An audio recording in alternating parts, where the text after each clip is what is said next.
भेदनीसह जागतिक दिव्यामध्ये थोडी अधिक खोल जाऊया.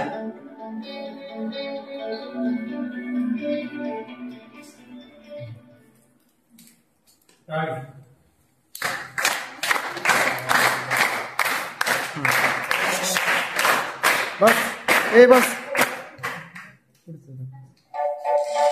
तहान लागल्यावर तुम्ही काय करता?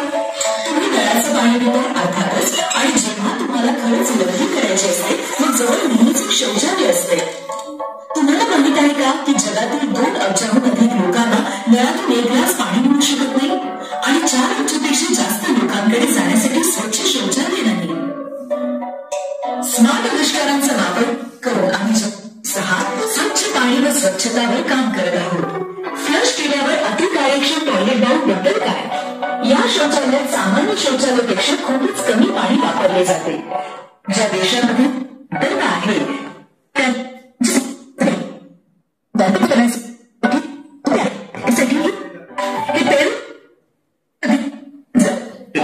पाण्याचे लहान थेंब भरून ठेवतात. हे लहान थेंब एकत्र येऊन मोठे बनतात. हे कॅच बेसिन मध्ये खाली झिरपतात. अशा प्रकारे तुम्ही गारव्यात पिण्याचे पाणी तयार ठेवू शकता. जगातील फक्त 3% पाणी बाकी खूपच खारट आहे. किती सोयीस्कर असेल जर तुम्ही खाऱ्या पाण्याचे ताजे पाण्यात रूपांतर करू शकलात तर. असे करण्याचे तंत्र आधीच अस्तित्वात आहे परंतु ते खूप ऊर्जा वापरते.